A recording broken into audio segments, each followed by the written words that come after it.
Followed by Grand Scale, Gunsynd, Hampton's Pride, Stormy Seas. Into the straight, the 3-year-olds, 3 lengths in front, Sobar. From Sharif, Stormy Seas, the challenger now. Sharif's gone from Gunsynd, then Grand Scale at the 200. Sobar a length and a half clear. Stormy Seas and Gunsynd trying, but the 3-year-old's too good. He mightn't be a Tulloch, but he's not far short of it. And Sobar's won by 2 lengths. In 1974, a petite black mare by the name of Leilani captured the hearts of the racing public when she carried Mick Malyon to an outstanding win in the Caulfield Cup. Gay Icarus and Leilani sprinted away at the 500. They're 6 lengths in front of Igloo with Turf Cutter running on from Lord Metric and Broadway Hit. Leilani has dashed clear as they straighten for home. Malyon riding for dear life, and Leilani's run 3 lengths in front of Gay Icarus. 4 lengths away, Turf Cutter, Igloo, Broadway Hit, Pilfer, but with 150 to go, Leilani 3 lengths in front. Gay Icarus is weakening, and then Turf Cutter, but it's Leilani's Caulfield Cup. The Bonnie Mare's going to win by 4 lengths. Broadway Hit flashing up. It was 4 Caulfield Cup wins to Bart Cummings when 9-1 chance Ming Dynasty greeted the judge in 1977. Made the corner. Ming Dynasty a length and a half away, and then 2 to Vice Regal, beaten Family of Man running on from Salamander, and then Van der Hum. Unaware dashed clear into the straight and led by 2.5 lengths to Impella. Ming Dynasty third from Family of Man, and then came Salamander. Unaware well clear at the 200 with Ming Dynasty, the challenger from Family of Man. Unaware in front, but Ming Dynasty's grabbed him in a stride. Ming Dynasty raced to the lead in the Cup with Salamander running on well, but Ming Dynasty's going to win the Caulfield Cup by about a length. 1 year later saw one of the closest and most controversial finishes in Caulfield Cup history. In front of Father's Day. Here's R1 around the outside now from Crepalox and so-called. Taxan took the lead in the Cup from Ming Dynasty. R1 out wide from Father's Day, and then Crepalox. It's Taxan in front with R1 trying to pick him back. Taxan just the leader. R1 races up to tackle him. The whips are out. R1 and Taxan stride for stride. R1 the outer, Tax on the rails. They hit it in a bobbing finish, and R1 won the Cup by a short half head to Taxan. And it was another tight finish in 1981. And coming to the corner now, and No Peer went up to join the leader, and White having a look around. It's Flashing Light and No Peer together from Brewery Boy making a fast run as they enter the straight. They're followed by Mr. Cromwell, and then Deck the Halls and Hyperno. Next Penny Edition, but No Peer in front with 200 to go. He drew a length and a half clear of Flashing Light. Silver Bounty's the danger, coming home hard. No Peer in front, but Silver Bounty's grabbing him quickly. It's No Peer and Silver Bounty. They're hitting the line together. Silver Bounty done best. Silver Bounty a half head to No Peer. One of our best-known jockeys, Brent Thompson, is now riding in Europe, but he certainly won't mind a little English rain if it brings about the same result as on Caulfield Cup Day of 1982. Brent was aboard Gurner's Lane, considered a duffer in the wet, but that day Gurner's Lane confounded everybody, including his trainer Jeff Murphy. At Gurner's Lane's running on very doggedly next. Gala Mascot got up to 4th. Grosvenor's hard ridden, and they were followed further back in the field. Then Birchwood dropping out of it. Veloso pulled about 15 wide. Carringbush the leader, but Gurner's Lane grabbed him quickly into the straight, and Gurner's Lane sprinted to the lead. Gala Mascot's out after it from Carringbush, and they're followed by Port Carling. But Gurner's Lane streaking away from them in the heavy going, and Gurner's Lane's going to score a big win in the Caulfield Cup. Gurner's Lane wins by 6 lengths. Gala Mascot has run second. 3rd place. And last year, long-time partners Pat Hyland and Jim Maloney took out the Cup with 5-year-old gelding Affinity. On the turn, King Delamere swept to the lead with Eldraine tackling in from Alibi out 3 deep. They were followed by Fountain Court, but it's King Delamere in front, a length and a half into the straight. Eldraine trying to pick him back from Alibi, and then came Abbott, Colonial Flag trying to get out. Here comes Affinity down the outside and battling on Bounty Hawk. It's still on the inside, King Delamere with Eldraine. Wider out Bounty Hawk and Colonial Flag getting a split, and Affinity's doing better than them all. Affinity on the outside, finishing best. He's won at Affinity, and next to Bounty Hawk. And so the time is drawing nearer for the 107th running of the great race. And waiting at the end of the 2,400-metre journey is not only a place in racing history, but also a stake of $325,000, one of the great prizes in racing anywhere in the world. Thank you, Peter. So we're having a little bit of trouble with the audio there, apparently, at Bendigo. I don't know any of these horses. We'll see what we can sort out, but we get the audio back for this Bendigo race. Let's see if we can find out what's happening. Well, away they go, and we'll try and sort them out for you. And when they've settled down to stride, that's Little Acorn was the first one out. But we'll pick them up now when they've gone a couple of 100 metres in the race. Smodana's up there with the leaders. I notice that's it, up running second at this stage. About 800 to go. Dancer's Darling in front, to Smodana in second placing. Mark Albert on the outside, and then Prince A Go-Go. Little Acorns drop back along the fence, and Latin Flips last. Dancer's Darling, it is in front, about 2.5 lengths coming down towards the turn, 500 to go. Smodana second, running over on the inside, and then Mark Albert over on the outside, and then Little Acorn, and Prince A Go-Go has pulled out wide. Dancer's Darling clear with 300 to go. He's getting anxious. Smodana's out after it on the outside, and Mark Albert running on fairly with Little Acorn trying to get up on the fence. Dancer's Darling in front now. Smodana on the outside trying hard. I don't know whether he'll get to Dancer's Darling. Dancer's Darling holding it at bay near the line, and Dancer's Darling wins it. Smodana has Mark Albert second. Little Acorn maybe third with Smodana. And Latin Flip was next, and last Prince A Go-Go. So it's 2, 4 and 3 in Bendigo. Now, Keith Hillier to take over and look at the horses in the 1,000 guineas. Thank you, Bill. And if I wasn't holding this microphone, I would put my hands together for you there. Fancy that. The horses had jumped, they'd gone a few hundred metres and unannounced, without names or numbers or anything, you called the race. No wonder you're the accurate one. Well, Bill Collins, Bill Collins, what a freak, Roy. Oh, no wonder they call him the accurate one. Sure, it's now your chance to be accurate and find us a winner in the 1,000 guineas, Roy. It's certainly not easy, Keith, isn't it? Some top-class fillies in this race. And here's the last one to come up, Pam Field, and the field is ready for the 1,000 guineas. They're racing. Honeybridge away well from Rebecca Gay, and jumping away fairly Cena. Twirl got away nicely, and they were followed then by Shanakima going fast. Over on the outside, Sweet Dream Lady heading them all off as they settle down. They were followed then back behind them, Shank Hill Lass, and they were followed by Canny Lass. Rebecca Gay getting back into the field from Sudden, Wellington Hammer, and then 2 lengths to Travel Light. Tonefill is a long way back as they go over the hill. Mrs. Mannering and Tristabel towards the rear, and back with those horses now Pam Field. Going to the 1100, Sweet Dream Lady going like the wind by 2 lengths at this stage. Had a nice break from Apple Valley down the side. 2.5 lengths Golden Twig. Shanakima hard ridden next, a length and a half twirled, and then Honeybridge, Shankhill Lass going around them 4 deep. Sudden following it from Cena, and then Canny Lass, Tristabel, Rebecca Gay, Wellington Hammer.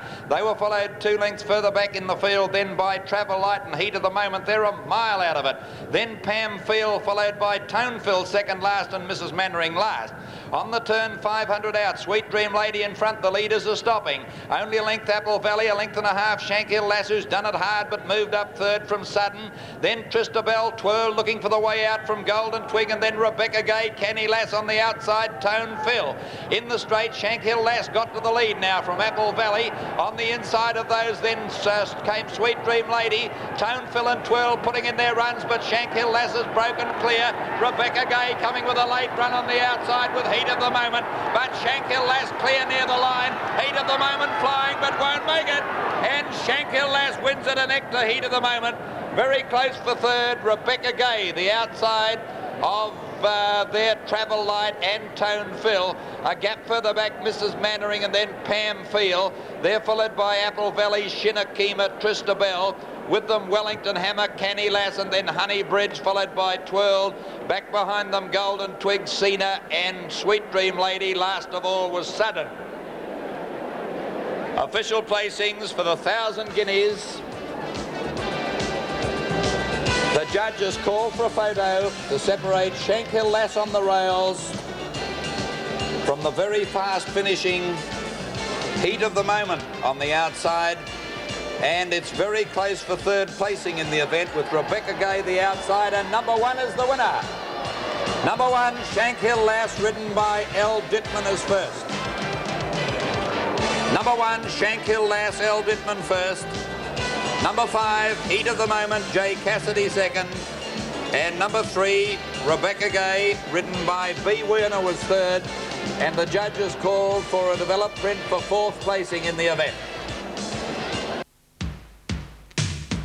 Shankhill Lass, a chestnut filly by Starway from Paddy's sister, raced by Mr. and Mrs. N.R. Rogers and Mr. and Mrs. P. Twig, trained by Tommy Smith at Randwick and ridden by Mick Ditman. Second placing to number 5, Heat of the Moment, J. Cassidy. Third, number 3, Rebecca Gay, B. Werner, and a dead heat for fourth. A dead heat for fourth between number 11, Travel Light, and number 14, Tone Phil. $54.80, $264.80 the trifecta, extra double today, 10 and 1, $20.50. Well, now, while we wait for correct weight, we might get a chance to have a look at the openers for the big Caulfield Cup. There they are. Bounty Hawk 850, 275. Rising Prince 17 and 450. Riverdale 510 and 175. King Delamere 1550, 425. Import Tune is 2935, 855. The Filbert, there's correct weight. Weight is right. Correct weight has been notified for the 1,000 guineas. The numbers 1, 5 and 3. Shankhill Lass won by a head. 1 length between second and third, and the time 138.1. Correct weight. Now we're down to the Filbert 405 and 135. Lack of Reason 545, 165. Mapley Heights 515, 135. Eastern Temple 34 and 985. Sir Zephyr 642.15. Silver Award 29.37.15. Our Sophia 340.135. Bellyman's Boy 1083.15. Tristark 355.160. Easter 1295.405. Feeder Awar 13.15 and 325. Acumen 1654.90 and Handy Proverbs 605.250. Toad Holdings 1,023,000 for the win and just over $750,000 for the place. We'll take this break, then we'll be back for the presentation to the winning horse and winning connections in the 1,000 guineas.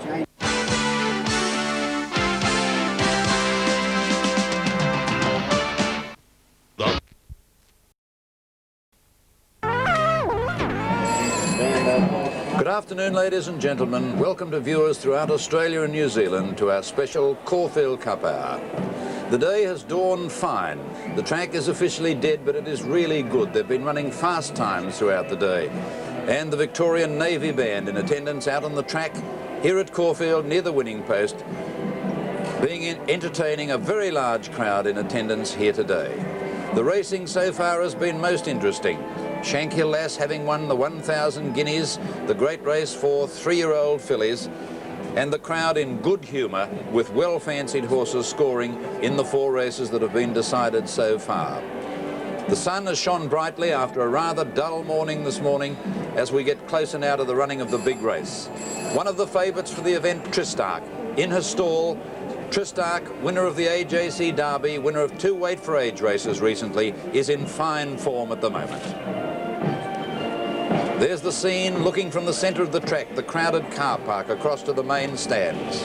The 3-year-old from New South Wales, Handy Proverb, the lightweight in the race, one of the favourites for the event, in scintillating form and drawn the favoured Barrier 1. Yes, it's going to be a great Caulfield Cup. And to help provide highlights and interesting information during the next hour, we welcome to the programme 2 experts. One, Keith Hillier, racing editor of the Melbourne Sun, and 2, one of the greatest jockeys ever to don silks, Roy Higgins. Well, thank you, Bill. And from this spot in the mounting yard, the atmosphere, the lead up to the $502,000 Foster's Caulfield Cup is really on. You can sense it.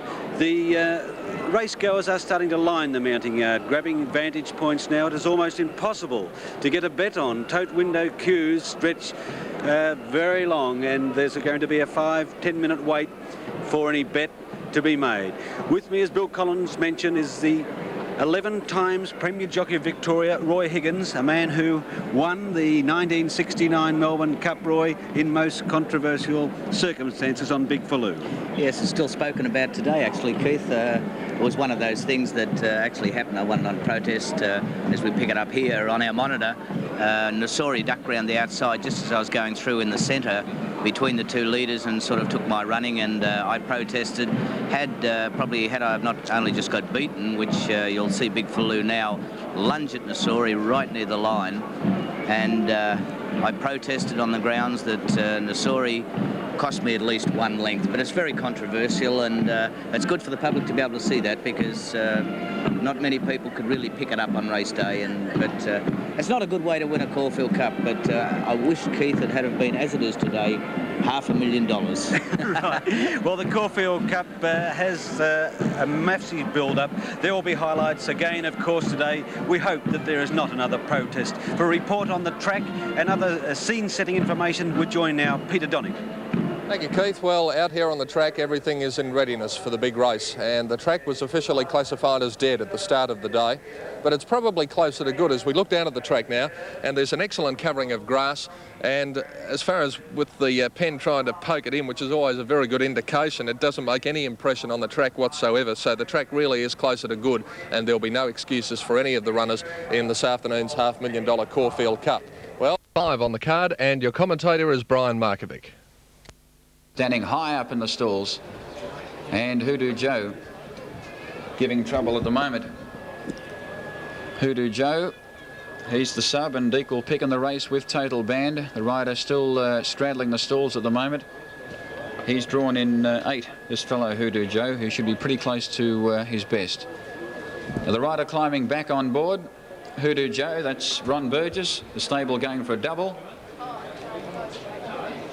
He settles in better now. Starter still on his rostrum.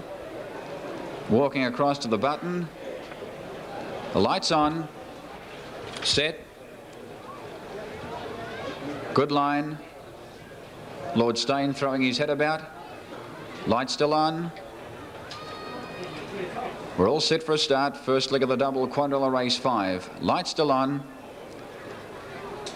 Again, attendance with the couple. Hoodoo Joe getting fidgety, racing. Hoodoo Joe jumped away with them. Missing the start was High Lord and also Wide Awake, and Freeway Boy, one of the best to begin, being joined by Hoodoo Joe shortly after. Working up to be 4th on the outside as Total Band, now to 3rd, followed by Malahat Mountain. In behind them came Interim's Reward, followed by Lord Stain. A length and a half away is Wide Awake, followed by Mukai. Racing very fiercely back at the tail is High Lord, and second last is JPEX. At the 1200, Hoodoo Joe now took over by 3/4 and being tackled by Lord Stain on the outside. In fact, Lord Stain now shows clear by a length and a half to Hoodoo Joe. At the 1000, 2 lengths away, 3rd Freeway Boy. In behind them, Total Band to 5th, and working up as Malahat Mountain. In behind them, Interim's Award, followed by Mukai. A length and a half away, Wide Awake, followed by JPEX, and 2 lengths away, High Lord. But Lord Stain broke away at the 750 over 2 lengths in front of Hoodoo Joe. Total Band is travelling easily to 3rd, a length and a half away, Freeway Boy. In behind them, Malahat Mountain, followed by Mukai, Interim's Award. JPEX is 3rd last, now hooked to the outside, followed by Wide Awake, and 4 lengths away, High Lord. At the point of the turn, though, 450 metres out, Hoodoo Joe quickly got to Lord Stain. Total Band out wide as making ground, followed by Freeway Boy. In behind them, Malahat Mountain, followed by the old fellow JPEX. He's starting to wind up down the outside. 250 metres out, Hoodoo Joe pinched a length and a half. Now 2 lengths to JPEX. Total Band can't go on. Mukai running home fairly well at the 150 though, and Hoodoo Joe bolted away. Mukai from the clouds is making ground on the outside. Hoodoo Joe a length in front. Mukai storming home on the outside. Hoodoo Joe just in front. Hoodoo Joe may have wanted a nose to Mukai. 2 lengths away, 3rd JPEX. Then Malahat Mountain, Wide Awake, Total Band. In behind them came Freeway Boy, followed by Lord Stain. Back in behind them came High Lord, and one of the last 10 pulling up quickly was Interim's Reward. And entertaining us at the moment, the Victorian Naval Band, performing with the kind permission of Commodore T.A. Dadswell, Royal Australian Navy Naval Officer in charge. Now the runners are getting closer to that moment of truth. They're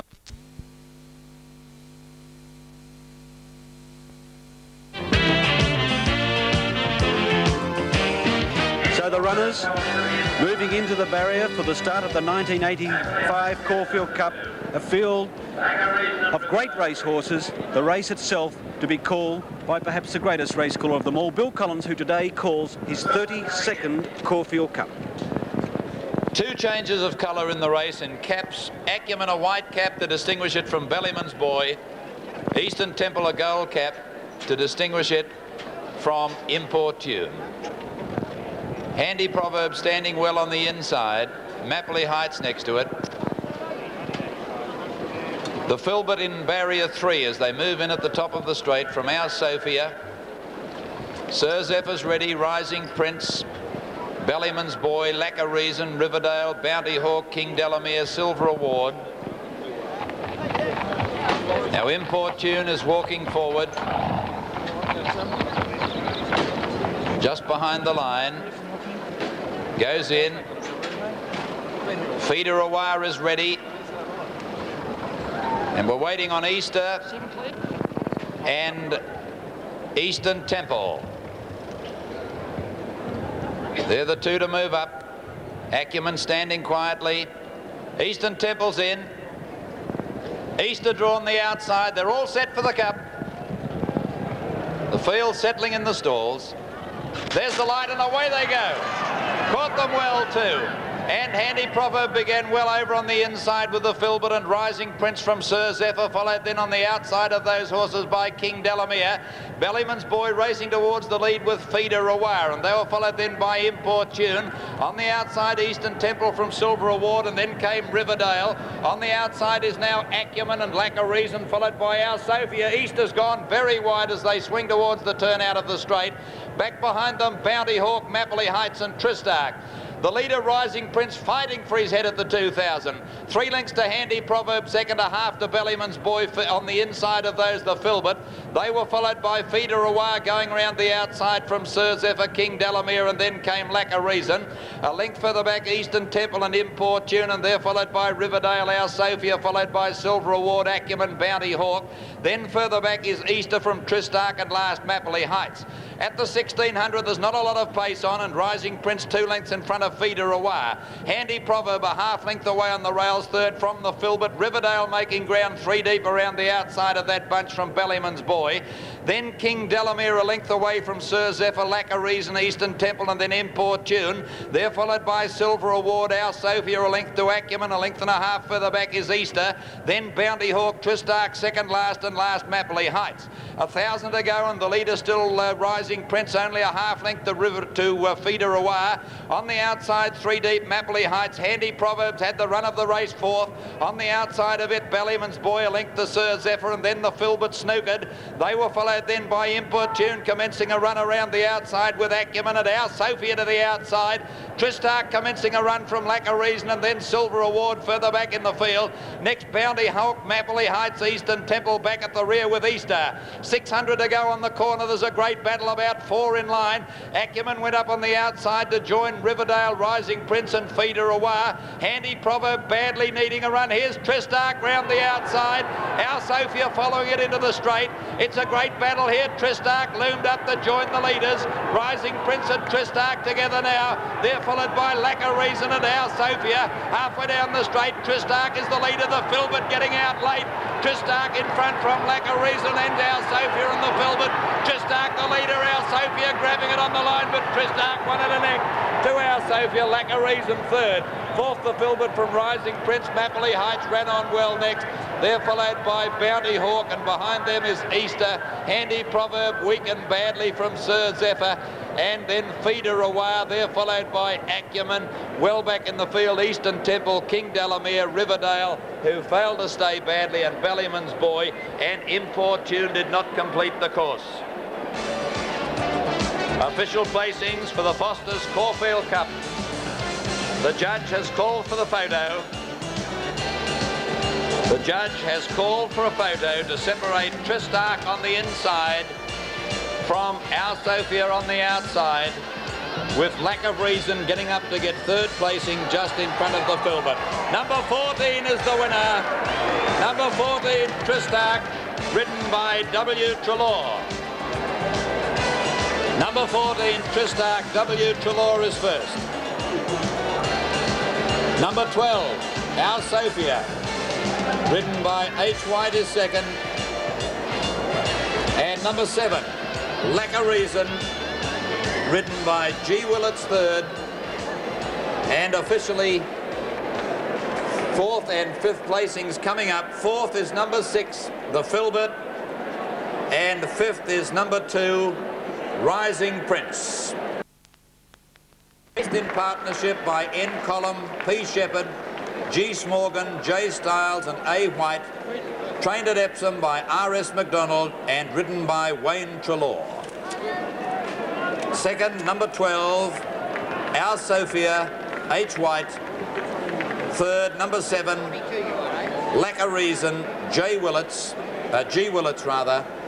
Officially 4th, the Filbert, and 5th, Rising Prince. In Victoria, the tote dividends, Tristark 3.35 and 1.35, Our Sophia $1.30, and Lack of Reason $1.80, and the time 2:30.9, which was a relatively slow Caulfield Cup. There was no pace on in the early stages of the race, which accounts for the time. Let us collect our thoughts, and we'll be back after this break.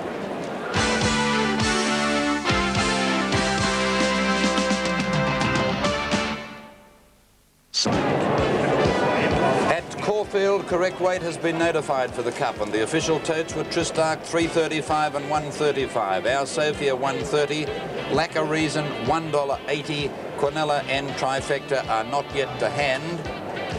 The rugging of the winner of the Foster's Caulfield Cup about to take place now by Mr. Chris Ford. There's the scene in the mounting yard, a busy scene indeed. Owners, trainers, the press from all over Australasia gathered there to talk to the connections of the winning horse as we look at this magnificent Caulfield Cup.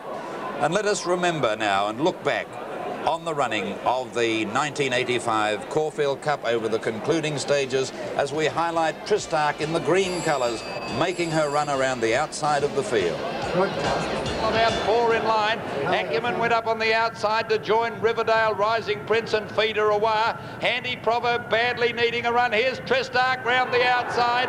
Our Sophia following it into the straight. It's a great battle here. Tristark loomed up to join the leaders. Rising Prince and Tristark together now. They're followed by Lack of Reason and Our Sophia. Halfway down the straight, Tristark is the leader. The Filbert getting out late.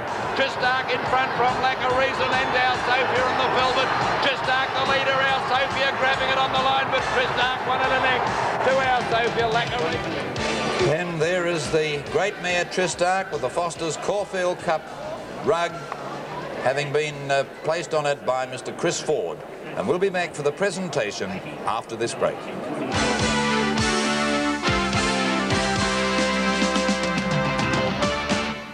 Young Mulga in front and steadied by 3/4 to Fabled Warrior. A length and a half away, the grey Manahai Miss third. 4th is Vindaloo. In behind them, High Gorgeous, followed by Lanier. And 3/4 away, Tally's Grace. Last going forward now 3 wide. On the turn though, 500 metres to go. Young Mulga just in front by